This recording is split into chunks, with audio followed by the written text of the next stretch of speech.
Netcasts you love. From people you trust. This is Twit. Bandwidth for FourCast is provided by Cachefly at CACHEFLY.com. This episode of FourCast is brought to you by Netflix. Watch thousands of TV episodes and movies on your PC, Mac, iPad, iPhone, or TV instantly, all streamed directly to you, saving you time, money, and hassle. For your free 30-day trial, go to netflix.com/twit. What sort of future do you think we're heading for? How will we live as we slip into the 21st century?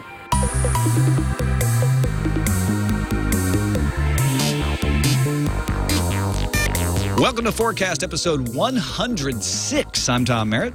And I'm Scott Johnson. Geez, Tom, 106. 106.5 used to be my favorite radio station, KWK. Oh, wow. It was also my favorite weight, but I was about 8 then, so... Well, I was going to say, when were you 106? That would be unhealthy for a man your height. Well, let me tell you something. I want to tell you the truth, and this is something I would not have predicted. So my best show is about predictions. But in 1987, when I was in high school, I was this height, 6'4", but I weighed 132 pounds. Oh, yeah, so, I got you covered. I was 6'1", so I've never been 6'4", but I weighed 120 pounds. See, we were just these skinny, wafery dudes floating around that would one day... The meeting of the minds would happen, and we would predict the future successfully week after week. And this is the first day of a new era on FourCast. We've jiggered up the format. We'll explain that in a minute, but let's introduce our guest. Joining us from StarCast, the hosts of StarCast. First of all, Kyle Fergusson, welcome to the show. Thank you very much. Thank you for being with us. Glad to be here. And Garrett Weinzierl, also the host of StarCast. Hello. Hello. Thank you as well. And in 1987, I was being born. Yeah, Ooh, so gross. you weighed a lot less than you. So lead on to the wafery white dudes. Yeah.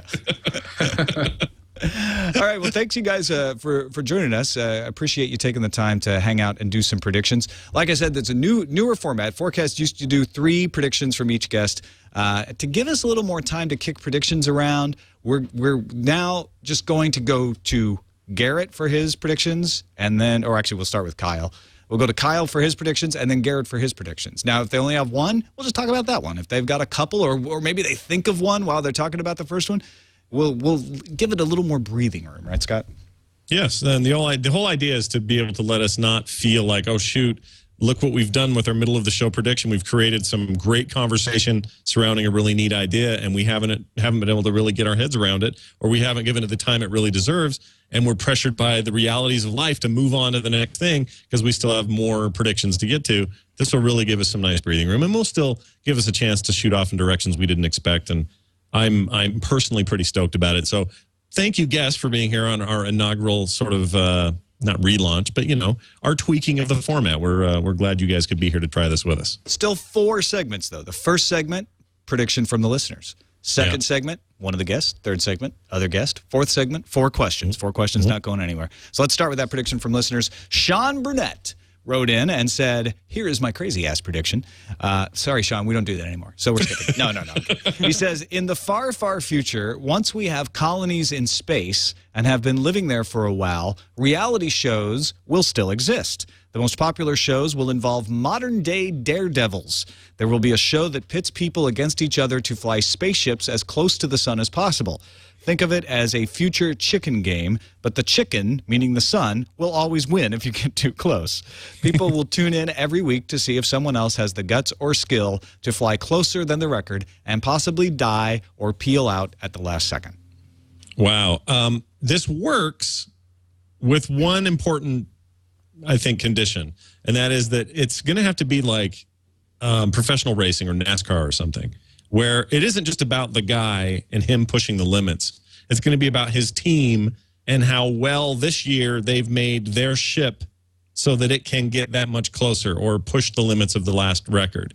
So I don't think it's just there's always like the dead zone where no matter what, if you go past that, you're dead. Because then there's no fun in that. Eventually they'll find out what that is, and everyone will be butting up against it with a few flukes maybe where somebody survives. What you need to do is keep pushing the potential Basically, it's like if we allowed performance enhancing drugs to be legal in sports and professional sports, we kind of have the same thing. It wouldn't be all about just, well, what can the human body do?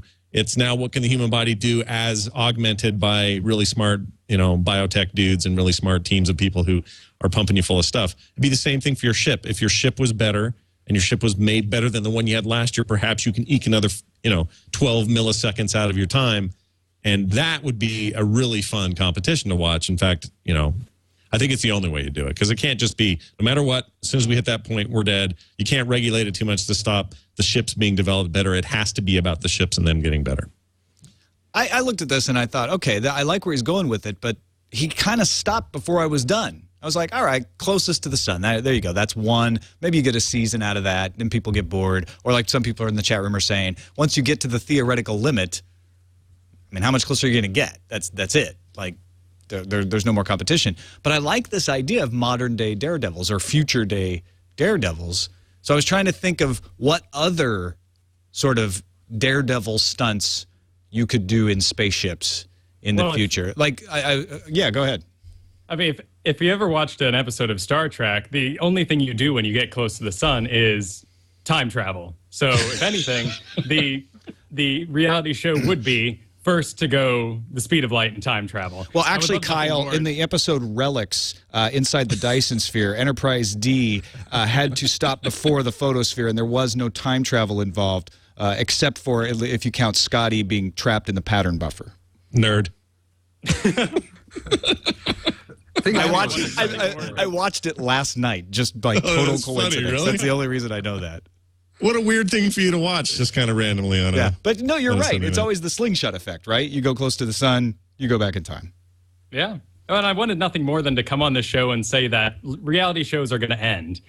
But sadly, that is completely untrue. Just this morning, I saw an ad for a tattoo reality show where the stakes are high and the disasters are permanent and real. Oh, wow. So it's not a Hervé Villachez reality show. You're talking about like people tattooing each other, and if somebody messes up, they're scarred for life. So I'd be all into that. Master or something, and get Oh, a that's title, great. but yep, That's forever on great. someone's back. All in. They're tattooing blindfolded? What's going on the show? It does seem a little crazy, but sure. Well, thinking about Star Trek, the Abrams Star Trek has space jumping. That could easily become some sort of reality show, some sort of competition. I'm excited for when the change occurs where sports and competitions, like, it becomes okay to have them this life-threatening, like where the break happens. Like, yes, NASCAR is dangerous. People can die, but it's not like, oh, you turned too far to the left. It's a guaranteed death. You burned up in the sun. Yeah. Exactly. So I'm curious about the shows that led up to this, where that disconnect happened in society, where we're okay watching people just bite it on television. Maybe it's when we're able to back up our brains so that when we die, we can just be downloaded into a new body. No big deal. Perfect. What's the closest thing we have now to this? I mean, I'm trying to think here. You can't count something like Fear Factor where I ate a pig anus and say, well, that put me close to death. It's got to be something where we're really, by the way. we're really putting people at risk for life and limb. And I can't think of a show where they've gone that far. Some of the Japanese game shows are pretty daring, but racing, auto racing's pretty damn dangerous. It's not guaranteed dangerous like you're talking about, Garrett, but yeah. Well, if Hollywood's going to lead the way, then the first thing they'll do is make convicts and death race sort of things happen, and we'll just use them. Actually, did you ever watch the reality show about the climb of Mount Everest? No. That is one where there were real world implications. People lost fingers and such. Oh my gosh! When was this? What channel? It was on the Travel Channel like 2 years ago during the holiday break. I watched it, and I can't remember the name of it. I'm sure somebody in the chat room probably will remember it. But it was a documentary / done in kind of a slightly reality show style. So it wasn't as crass as a reality show, but they had a group of people that they followed from training through the base camps and then climbing, and a few of them, sort of lost their minds and didn't follow directions and got frostbite. I don't think in this season anyone actually died, but it was pretty close. Well, yeah, that's a life and death thing. I mean, getting to the first, not this one. What do they call that? The first base camp can be life threatening for those who aren't ready for it. So that kind of stuff is something where, see, what you'd have to do is that these competitions would still have to be, people would have to willingly be involved. You can't just, be a convict that gets pulled out and say, all right, here's a car, race until someone dies. Not the Hunger Games. Right. It can't be that. I think it has to be like you just said with this Everest deal. If people are signing up for it, they know what they're in for, they know what the risks are. That's infinitely more entertaining to me than somebody being forced into a situation where they may die and it's not their choice. If it's your choice and you still face those kinds of odds, that's reality shows. That's a show I could watch. I could get into that. Anonymous person in chat room, Everest Beyond the Limit is the name of it. Oh, is that what it's called? Okay, I'm going to check that out. I'll check it out. Map name.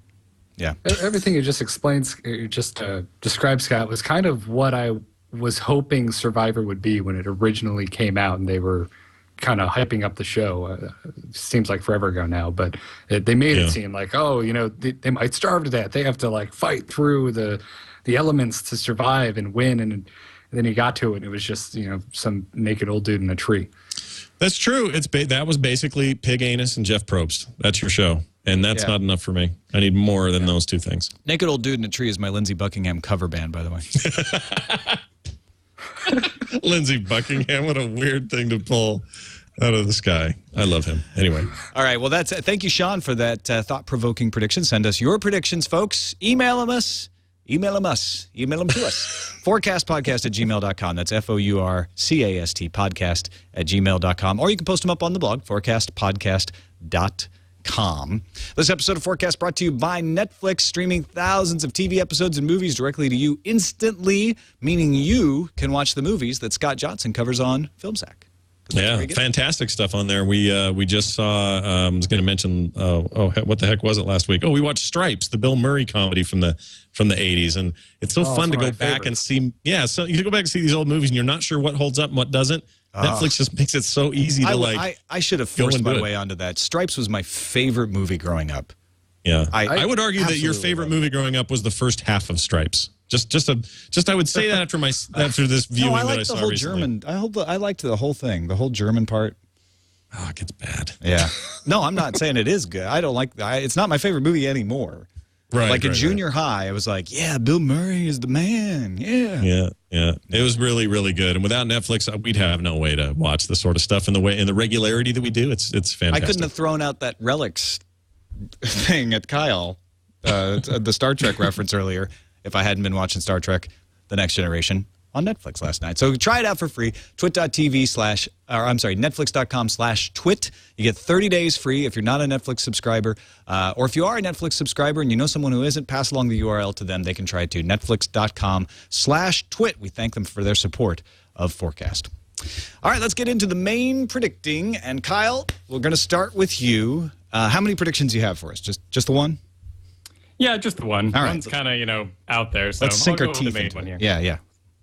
So I believe that by 2020, there won't be any passwords left in the world. It'll all be biometric data. There'll be a period of time where people can't afford, the camera that scans your eyes or the hand palm that scans your fingers or even something that's going to take a bit of your blood. But what this is going to lead to is with advancements in eye surgery, LASIK, blood transfusions, there's going to be a wave of super criminals for a while that will pose a huge threat because everyone will know that these biometric data passwords are so efficient and good that no one will bother double checking it because they have the right eyes, the right blood, the right handprint. So what do the supervillains do? The super criminals are going to use LASIK eye surgery and blood transfusions to take on the biometric data of other people. So they won't. I see. I think what confused me for a second is I was expecting you to say they would go around stealing people's eyes and fingerprints, but you're just saying they'll just duplicate them. Well, there's no use to pretending to be someone if everyone knows they're dead. So all right, so let's break this down a little bit. If a supervillain, because the desire is what, to live longer? Is that their ultimate goal? Because you got to give them a motive. What's their as two-dimensional as it may always be for supervillains? I think stealing money. What is their motive? Stealing money. Yeah. Right? Absolutely, because then you're living in an age where everything's online, so no one really knows what anyone looks like. So you can just pose as this very rich stockbroker with his eyes and his handprint and get away with all that stuff. I see. Okay. But so is this a permanent thing though? Like when they take on the handprint of, I don't know, Bill Gates and his retinas, do they become Bill Gates essentially security wise for the rest of their lives? Or are they constantly swapping this out? Is it them doing it, or do they have people doing this for them? Like how deep does it go? How far down does this rabbit hole go? I think it would be permanent because, you have all the Hollywood stuff like the hand stickers and the contacts. But, I mean, if they're really going to make this technology, that stuff wouldn't work. Well, 3D printing, Tom. Why not that? Why not You're going to 3D print print somebody's hand? Well, yeah, because, I mean, the technology right now is basic, but so were a lot of things before we fleshed them out. Why wouldn't flesh them out? That's funny. Why wouldn't we at some point have technology that could just replicate human flesh and be able to say, all right, well, I need a new pair of eyes. I mean, I'm thinking of the good use for this, not necessarily the supervillain use, but I need a new pair of eyes. There's some new eyes. They're custom made for me. Pop them in. I'm good. Maybe they still have to be surgically attached, but, there's this way of reproducing human organism-based stuff. Why not?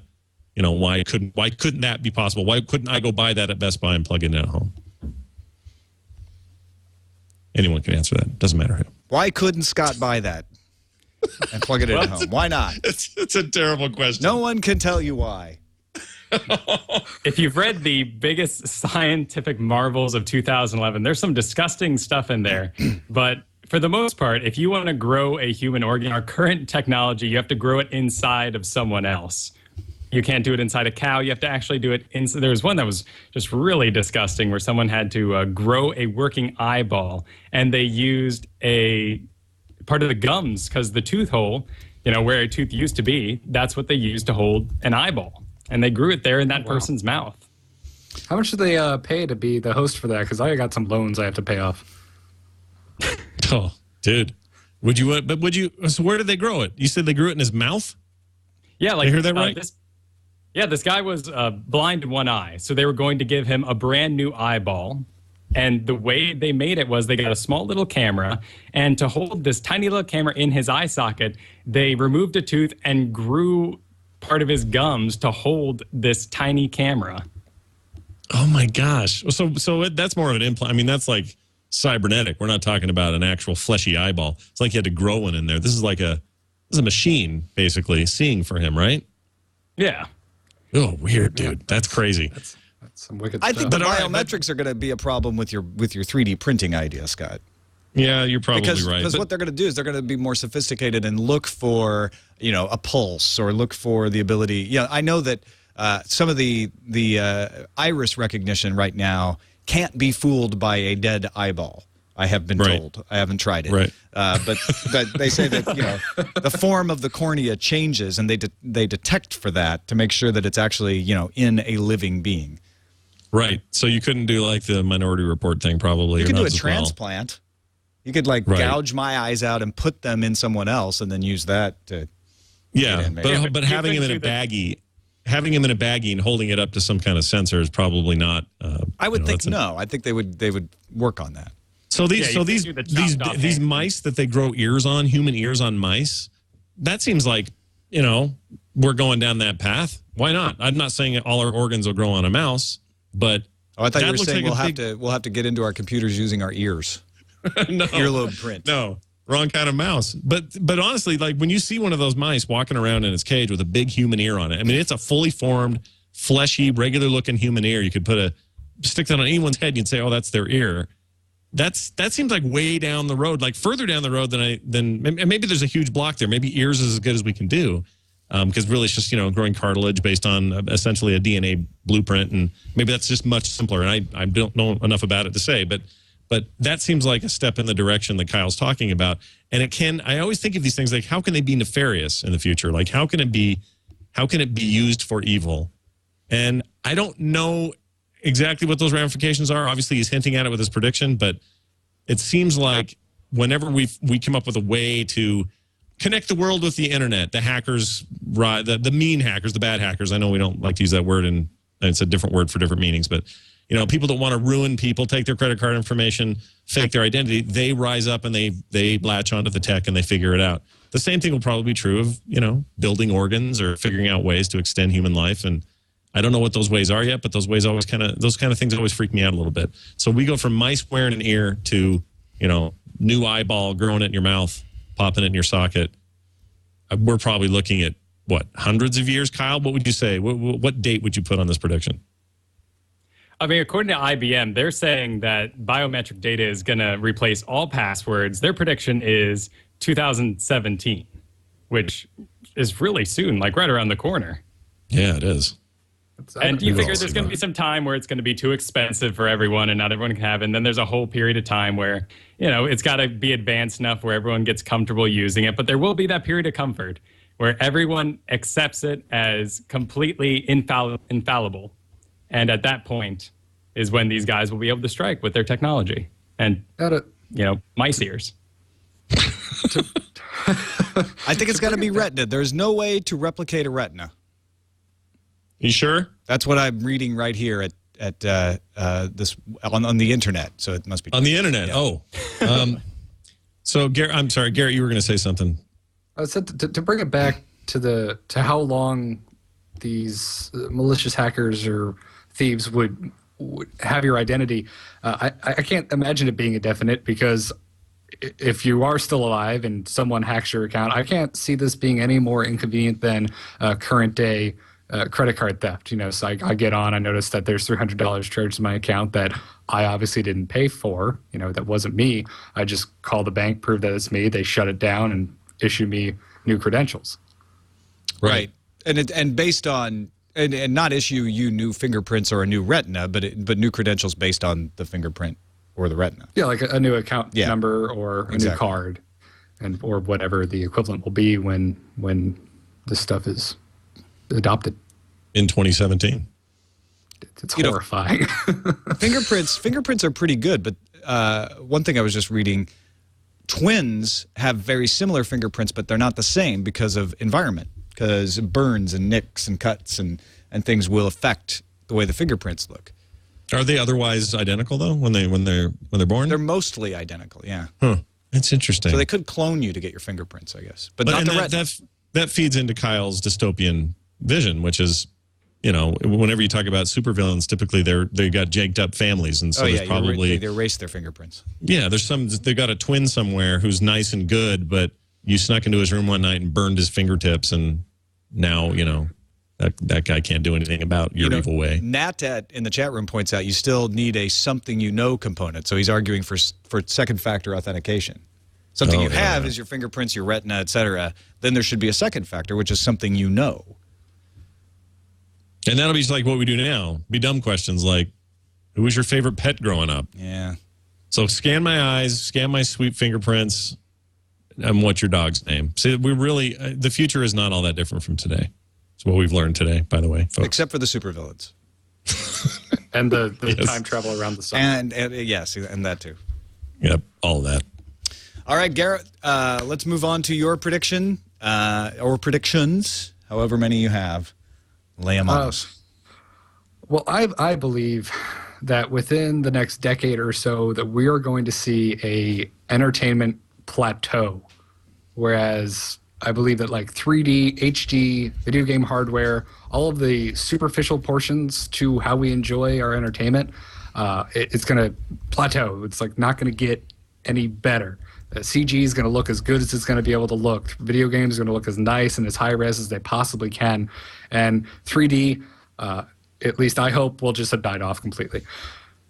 And do you think, sorry, I don't mean to interrupt, but do you think that this has been argued a lot about video games, the reason that this particular cycle has gone on a little longer to get current about it is because we've hit a level of fidelity, while it's not as high as we can go, certainly, but we've hit a level of fidelity that has much longer legs because it's already out of the gate good enough to provide a really broad range of experiences. And I'm not just talking surface level visuals. I'm saying, under the hood kind of stuff and what it's capable of doing. You can do a lot with what we have. Do you think that when we get to a point where everything's just photorealistic, it's indiscernible on a screen, if we're still using screens, the difference between the character I'm running around and controlling versus me seeing someone do that in a real environment, is that the threshold? Will we have to be that far before we quit trying? I don't necessarily. I think it could be a mix of that and then just hardware limitations, like just haven't quite figured out how to make technology that much better. But I mean, seeing as how good things are already, I think in 10 years we're going to be pretty stinking close to photorealism, and it's hopefully, and it could be another talking point. I think it might lead to more creativity in the industry. Whereas we stop buying games because they're shiniest. We start buying them because, they have the best gameplay or the best story. And we're going to see a big innovation with the creativity within these different genres and industries. So you also said, do you see these different forms of entertainment media merging then, like becoming so instead of right now it's like, all right, well there's movies, and then there's home movies or entertainment or whatever. There's TV, there's portable entertainment in the form of whatever it is we're using now, iPads and iPhones and Android phones and things. Right. And then there's video games, and those are broken up into 3 or 4 manufacturers who control the market of the main, the core audience of console gaming. Then there's PCs, which is a whole different kind of animal.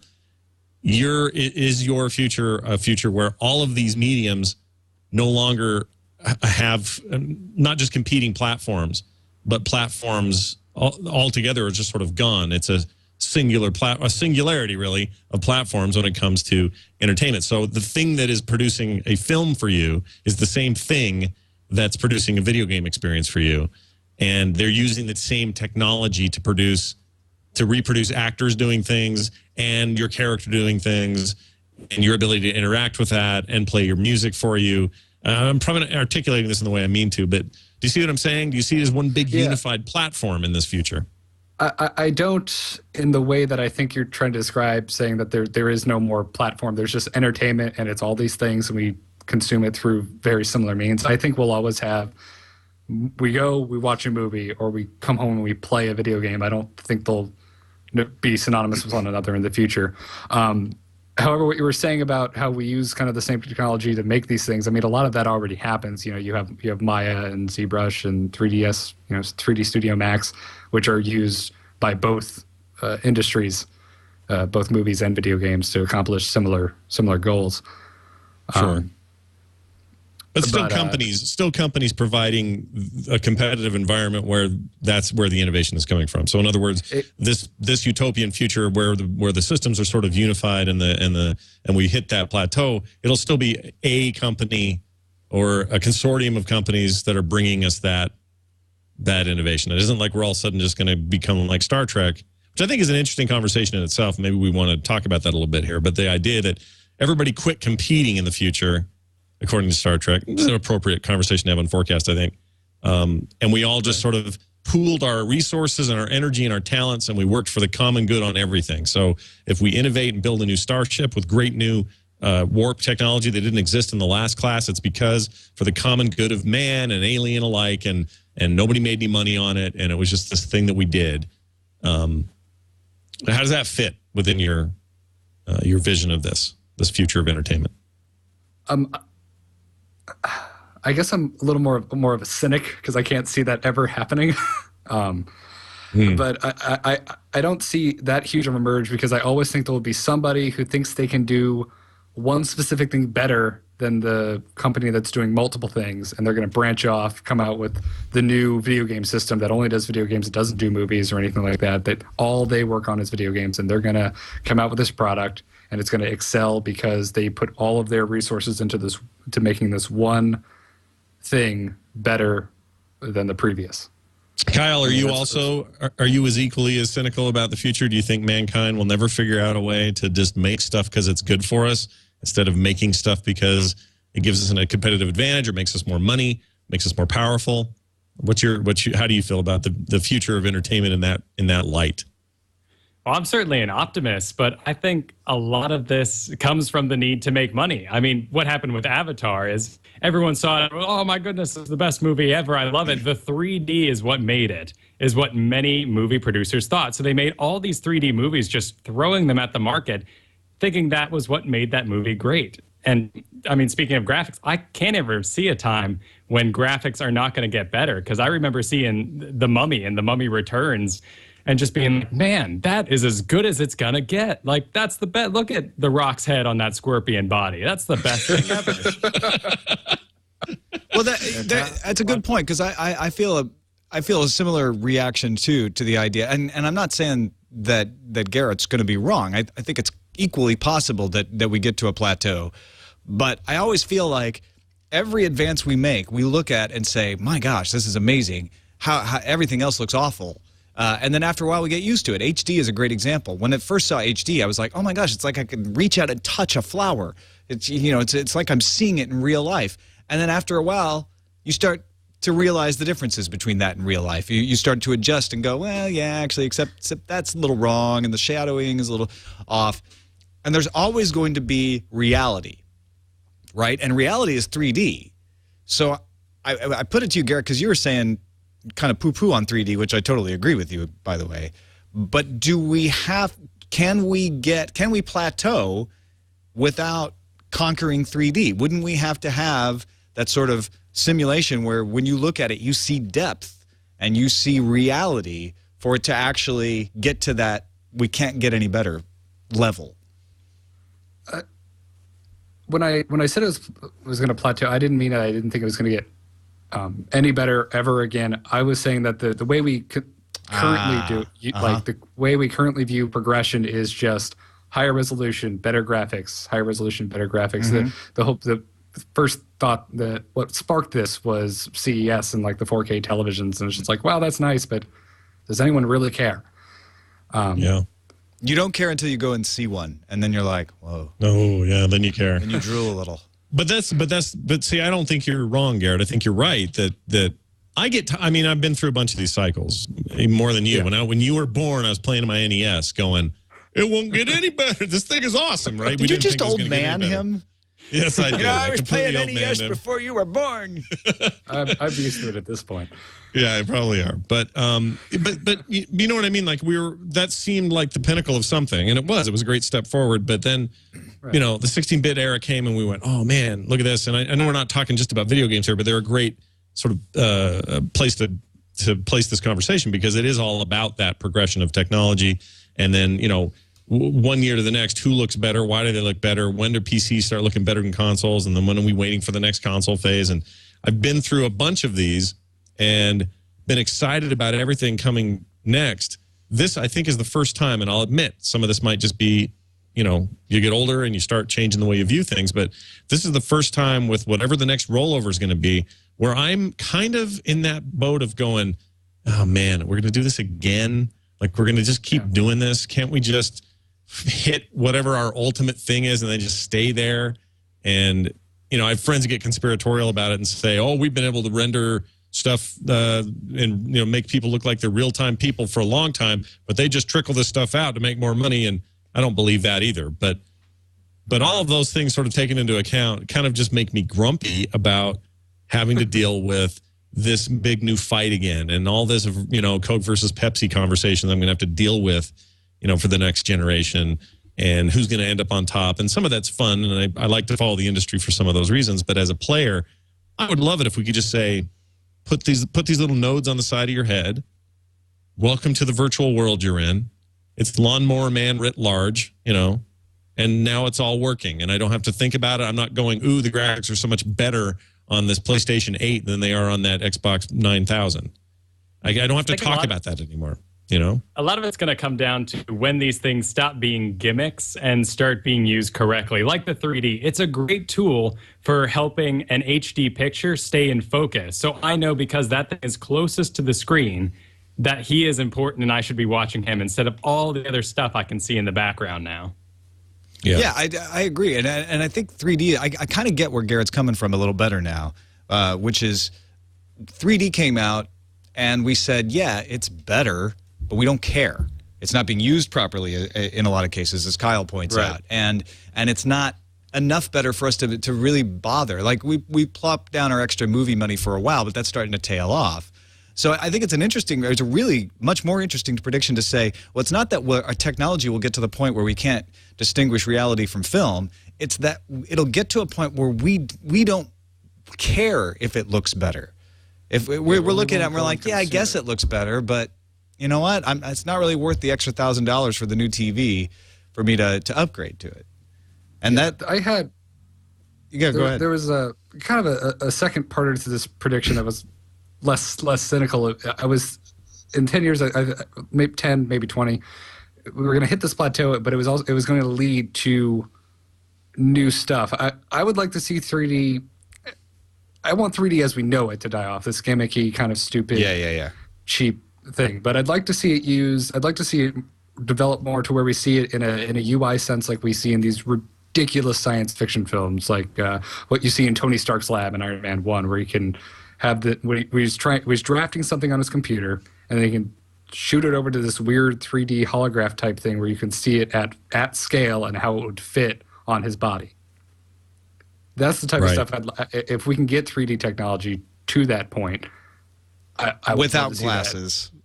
Yes, without glasses, because Tony Stark's not cool with red and blue glasses on. No. I'll take the minority glove. Those are kind of neat. The little lights. Those are pretty cool. Yeah. You know what? Though we live in a really interesting era right now, and I feel like it's being understated what we might learn from the Kinect era. And I realize the Kinect is not all that it could be. I realize it's a little bit of a broken promise.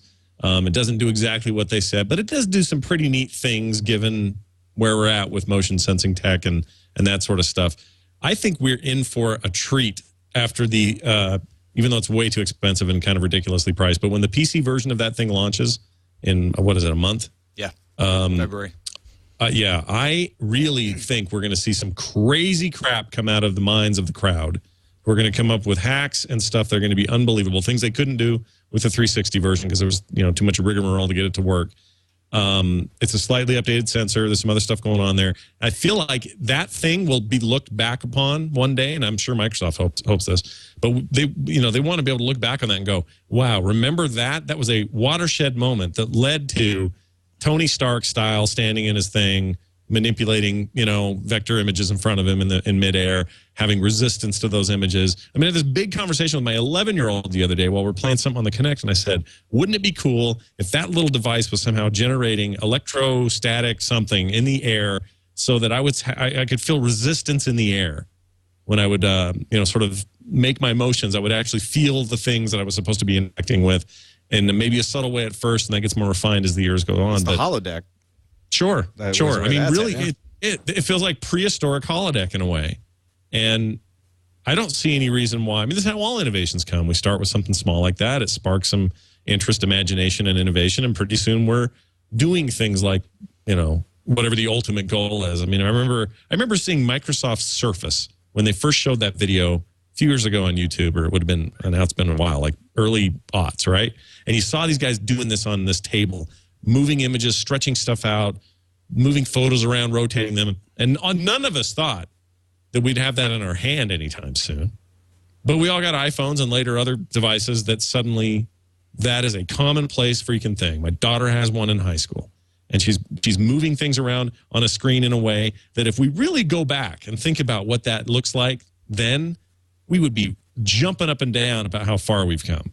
And so I feel like, the Kinect represents a very early stage of what ultimately, Garrett, you're probably hoping for or wanting, which is, and I'm not trying to lay it all at the feet of one company. I don't think they're going to necessarily do it. I mean, heck, they had Surface, but everyone else beat them to the consumer punch with that technology or technology like it. So who knows who it'll be? And I honestly, who cares? But I do feel like at least we're putting our toe in the water. We're saying, look, here's a way to interact and do things. It doesn't necessarily address the whole, well, everything will become unified and we'll quit worrying about how much how good the graphics are.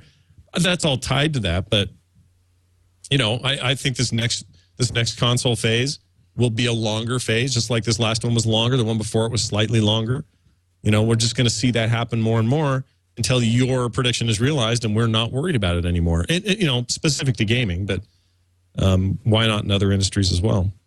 Do you think with control, because this was a trend we saw at the Consumer Electronics Show, a lot of people trying to build voice and gesture control into things like televisions. Do we ever lose the keyboard?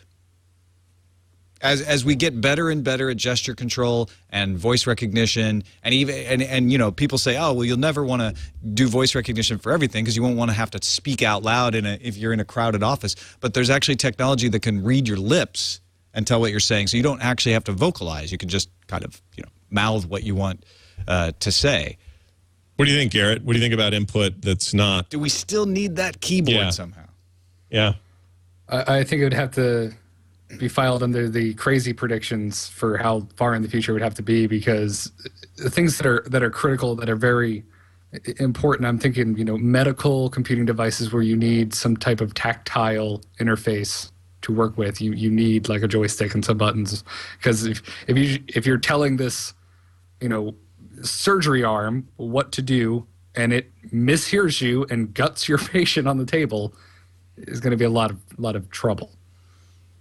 I'd like to imagine that I'm never going to have that experience where I don't have any kids, but my kids know a piece of technology better than I do, and that's going to be one of them, 100%. I'm like, but I want my keyboard and my mouse. Why are you waving your hands about? This is all athletic, and I like the seclusion and niceness of the old system. No, Grandpa, you just mouth backspace. Exactly. Shut up, kid. I'm going to go hit level 200 and wow. Yeah. Wow. Yeah, classic. Wow, classic. Well, classic. I don't play that new fandangled crap. It's got to be the old stuff. I don't play that Titan that finally came out this year. I just think about the things that my dad thought were cool, like when he got his first slide projector, and I just remember going, man, whatever, Dad, this is not the pinnacle of anything. Like, then I somehow knew we were headed towards something bigger. And I can't even imagine. My kids look at things now and just must be, who knows what they're going to, a decade is so long. It's so short, but it's so long. In 10 years, I can't imagine what we're going to be doing. Well, that's the thing, right? Is usually when you try to predict the future, you extrapolate from what you know. But what happens is the future throws something at you you didn't realize was going to happen and changes everything. I think, you know, things like smartphones are examples of that. We talked about wristwatches, you know, in Dick Tracy times. It was like, oh, we'll have a phone on your wrist. Well, nobody wants that, as we are finding out. Spot watches, even these new, like, you know, these new like nanos and stuff that you can wear on your wrist, kind of a gimmick. That's not what people want. But we find out, oh, well, what they do want is a little thing that they can pull out, and it does like 100 million things. And I think we're probably missing something when we look forward on this. Maybe it's going to go straight to thought translation.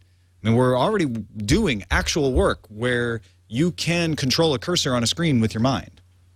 So, you know, given 10, 20 years, who's to say we won't be able to just like be able to use eyeball recognition that tells where you're looking and thought recognition to control a virtual keyboard, and you can just control everything by looking and thinking. You don't have to touch anything. Voice control, gesture control, all that just becomes optional if you need it for whatever you're playing. And like you say, you have a joystick because you want to have some kind of physical interface, but the dominant paradigm could just be thinking. And ultimately, you have to go through a bunch of nano watches and a bunch of other bad ideas. Right.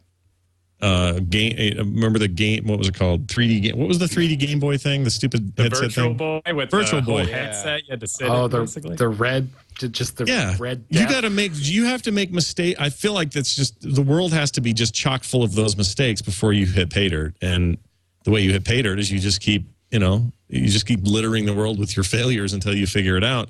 And, you know, where would we be without Mosaic? Well, a lot less further down the road with browser technology, but who knows who Mosaic is now and where the crap are they? I don't know. Tom actually probably knows, but the browser? They're not. Yeah, they're not around anymore, Mark are they? Andreessen. Mosaic was turned into Netscape. Netscape was turned into Mozilla. So every time you use Firefox, there you go. Right, but see, that's my point is like, well, why aren't they, you know, what happened to Alta Vista? Well, they're still there.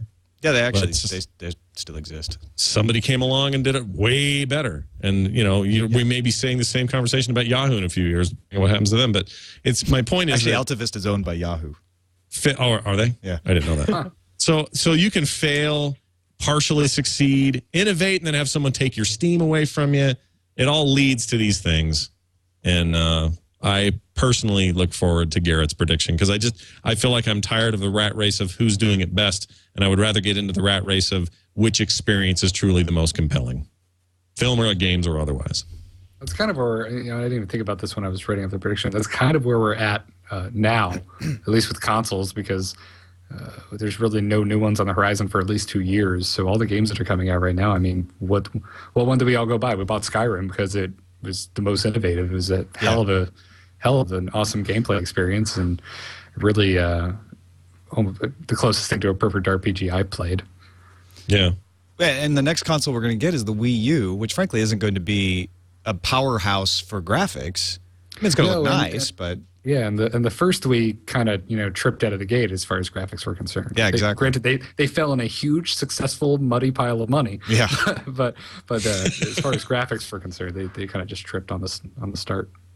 I saw the Wii U Zelda HD footage at CES, and it was, if you're comparing it to Zelda and other Wii stuff, absolutely impressive. Looked fantastic. Right. If you're comparing it to other HD things you've seen, was okay, little few imperfections here and there. So it's weird that they've almost embraced Garrett's prediction in a weird way at Nintendo. They've said, well, we'll go ahead and just not worry about pushing graphic envelope, and we're going to push gameplay envelope, and not let those other guys have that fight. And some say that's a big mistake for them. I kind of am in the camp that says that, but in another way, I can kind of see their point. They were kind of like, all right, well, we can make really compelling experiences. We hope third parties can. That didn't turn out to be so true, but Nintendo stuff was pretty much amazing out of the gate. They made some amazing games for that platform. It's maybe a handful and count them all in one hand, but they're really good experiences. And they were willing to ignore the graphics cap and say we don't care about that. We just care about gameplay first. And maybe that's where we have to get to.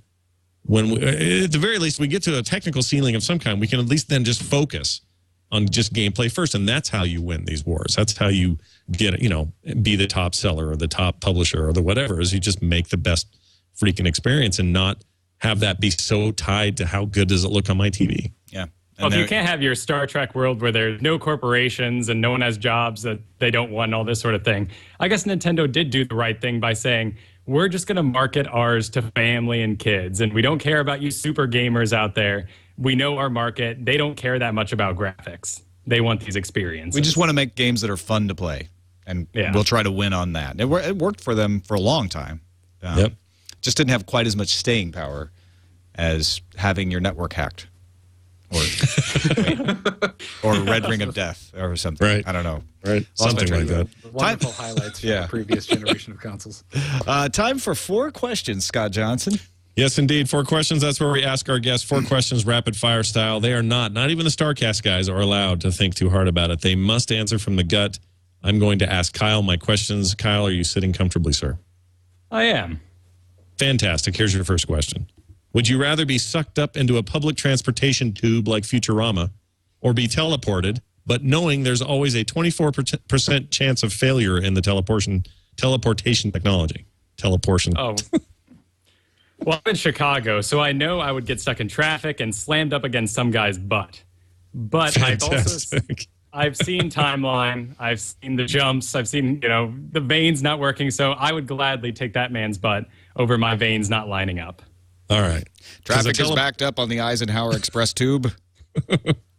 A teleportation is what would be sent of you if you're not careful. 24% chance. Let's move on to second question. What Terran StarCraft unit would you most like to own in real life? Oh, man. Well, in the rear with the gear. There's only one answer to this question. God, Kyle, you fail. I know. Well, I'd have to go with the battle cruiser so I could get around in that thing. The correct answer is SCV, so you can get all your own crystals. Then you can buy everything, Yeah. That's okay. It's kind of a trick question. Yeah, it's a trick question. Let's see. If you were forced to live in a first-person shooter world, which one of the current crop of FPSs in the history of games that we have would you choose? Say Deer Hunter. Now I'm only going to think that because that's the only one I don't personally die in. Well, at least to other people. Right. I'm sure I get mauled by animals from time to time. Yeah, but all you can do is hunt deer. That's it. That's all Not you even do. bears? I don't even get like the orange shotgun in the hunting stores? Nope. You shoot. It's going to be just antlers and bucks and doe. And I guess you don't shoot doe, do you? I don't know. Whatever you do. I don't hunt. But that's all you get. Like you go to Cabela's, you buy that 360 game for $4, that garbage game they put out there. That's all you'd ever have. So choose wisely. If that's your choice, it's cool. You're allowed. But I don't know if that's Well, what I'm you a want. big fan of not dying, so and I like I'm a carnivore, so I'll have to agree with that one. All right. Yeah, Smiling. I've sullied your 4 questions now. I feel bad. No, I like it. I like where that went. All right, your last question is as follows. Which bothers you more? That insects will one day rule humans, or that in order to communicate with you, lots of them have to come together to form a big human-sized blob that crudely resembles our bodies? They don't even turn into giant bugs? No, they just are like I'm trying to think of what it's like. Have you seen that terrible Prius commercial where all the people get all like, Yes. there's like 20 people that make a big that's giant dude? horrifying. I know, I don't Yeah, like it that at all. commercial, it gives me nightmares. It's like that. Or the cover of the Books of Blood books from Clive Barker where all the bodies are making up a giant dude walking. It's like that. I'm going to have to go bugs. with the bodies. Yeah, at least I know all the bugs are in one centralized place. Right. And they would, and you know what? It's a nice gesture. They're forming a human-sized bug made of many bugs in order to come talk to you. They actually do want to extend a tentacle of peace at that point. Yeah, if this was a true bug dictatorship, they would just form a giant bug and squash me. Right. Bugs have tentacles. I meant antenna. What was I thinking? And They do not have tentacles. They're Yeah, they have bug to- squid hybrids. Well, they have tentacles, but they're made of many bugs to make a tentacle. It's a so bug there you squid. go. There you have it. Those are my 4 questions, Kyle. Congratulations, you passed. Tom, over to you. All right, Garrett, are you sitting comfortably? As comfortable as I'm going to get, unless I can go lay down on the couch. You're welcome to. But if you're comfortable, then we will begin. Question number 1. If the possibility arises for you to be able to talk to your food and have it talk back, will you want to? In no way, shape, or form. No? Not interested. The whole restaurant at the end of the universe, meet the cow before you eat it, not going to happen for you. I'm guilty enough when I eat Taco Bell. I don't need the cow telling me I am a horrible person for eating it. Or what if it was just, like in restaurant, what if it was nice and was saying, no, I want to be eaten? Or it's a tomato plant that's like, the freshest one of my tomatoes is right down here on the end of my limb. I'm Mr. Taco. I'm so happy to be here. Yeah. Well, maybe when I was younger and I couldn't stand eating tomatoes and my parents were trying to make me eat them, so I could at least bring the tomato into the conversation to help fight for me to not eat it. I think that's the reason I would want it to talk. Well, that's one of the things that I hope we do in our political sphere here in the United States is bring the tomato into the conversation. Right. Tomatoes are people too. No longer will they just be a fruit confused as a vegetable. They will actually have a voice, Tom. Question number 2. In 1,000 years, will cities be bigger, smaller, or gone? In how many years? 1,000. 1,000 years. 1,000 years. So it's 2012? So 2112. No, wait, 3012. Sorry, I can't add. Bigger, much bigger. I think to the brink of looking like the WALL-E movie. Okay, so Coruscant, Wall-E, Megalopolis, entire world covered in city. And lots of trash. And trash, yeah. Well, because there won't be anywhere to put the trash because... Exactly. So Well, we'll have city to everywhere. invent a race of adorable little robots with pet roaches that might, who knows, the roaches might conglomerate and talk to us. Yeah, they might step on us as bug dictators. Question number 3. When will man first leave the solar system and how will it happen? I'm going to say in the year 30,500. Like a freaking long time from now. Very long time. And, God, how will it happen? Yeah. Spaceship, floating consciousness, Another alien race will come and capture us. And well, I don't know about capture. us. Evict Maybe us? I like to think of aliens as friendly. So I think they're going to teach us, teleportation or Okay. It was like first contact, like the Vulcans. They'll see us all having a campfire and go, hey, we should go back and talk to those guys. Well, Just they'll like invite in us that movie. camping. Come to our planet. We'll roast wieners. Don't believe them, people. Yeah, don't buy that one. It's a trap. Sounds fun. But All right. And question number 4, of course, there's got to be a StarCraft question on here. Will the first aliens we meet be more like Zerg or more like Protoss? Great question. I'm a big Ridley Scott fan, so I'm going to go with like Zerg. Zerg. Yeah, of course. You don't want them to, though. No. You want to meet like a Zeratul style character who's going to I'd like be, them to be like Protoss, but I think the chance of there being a parasitic type race a lot higher. Yeah. Wow. All right. I agree. Your future scares me. Good answer. And that is it for 4 questions, and that it is for FourCast. That it is, Tom. Thank you both for joining us. Really appreciate you taking the time. It's been great meeting you guys, talking about the future with you. Kyle, Fergusson, let folks know where they can find you online and all the stuff you do. You can find me at The StarCast, the StarCraft podcast. You can also find me at Biggest Fan Podcast, where we follow the fad that's driving you mad. And twitter.com/Kyle Fergusson, 2 S's, right? Yes, that makes it Scottish. Ah, very nice. If it's not Scottish, it's crap. That's right. You, sir, are not crap. However, the rest of us are, because none of the others of us are Scottish. I don't think. Johnson, are you Scottish? No, I am from a Swedish descent, actually. Ah, okay. Meatballs. Good. Woo! And Garrett Weinzierl, maybe you have some Scottish, but your last name certainly isn't Scottish. You were also at thestarcast.com, but let us know where we can find you online as well. You can find me on Twitter. It's at Garrett Art, and you can also find me on a few episodes of The Instance, The Old Republic edition. I've heard of that podcast. He's constantly being referred to as our best guest. So no offense to everyone else out there who's been on there, or even Tom, who will future be on. But Garrett has got some cred, man. People really dig having him on there. I'm sure we'll see that happen again, Garrett. It's always good having you on there, as well as this show. Good. I need to geek out about it. Yeah, awesome. Thank you, guys. Thank you, Scott. Anything to tell folks about before we let everything go here? Just that I know nobody who spends a week at CES who looks as good as you do and as rested as you do. Somehow you are able to push through the muck that is CES and somehow survive. So that impresses me. But I would also direct people's attention to the newly formatted or reformatted, I would call it minorly tweaked version of our video game podcast on the FrogPants Network called The Final Score. It airs on Fridays. We're now doing it live at 4 p.m. Mountain Time, which is, 5 Central, 6 Eastern. And we take your calls. We do live calls. We talk about the topics of the video game industry of the day. Reception to the new format has been very positive, and we just love to see more people there. So you can learn more about that and everything else going on over there at frogpants.com. I have to say, I feel more like Frank, the mashed potatoes in your comic this morning. Do you a little bit? Yeah.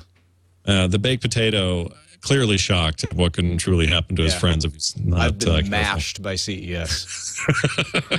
You guys did amazing coverage. I just say this right now. Twit was the only coverage I cared about at CES, and you guys were awesome. The only part I didn't like is when you went black because of a power outage. Yeah, I know. Right at the last very day, end. right there, right when you had Patrick on and everything. But seriously, though, great coverage. You guys are taking it for the collective technology team out there who can't all go to CES. And, awesome job. You guys did good. Well, thanks, Scott. Don't forget, folks, you can leave comments at our website, fourcastpodcast.com. Send us an email to fourcastpodcast@gmail.com. Let us know your predictions so we can read them on the show. That's it for FourCast. We'll see you next time.